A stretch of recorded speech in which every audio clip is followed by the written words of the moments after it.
Segue uma dica, eu me bati muito com um ventilador desse tipo aqui, da Arno, e essa hélice ficou travada aqui dentro dessa peça aqui. E eu levei para várias pessoas que trabalham com ventilador e ninguém tirou, tá?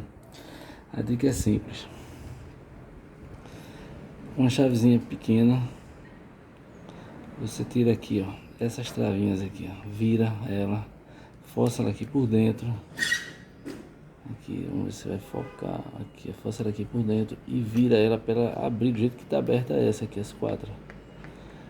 Depois que ela estiver aberta, mesmo ela aqui dentro da hélice, você puxa com um alicate para fora e ela sai inteira e a hélice consegue se soltar do ventilador.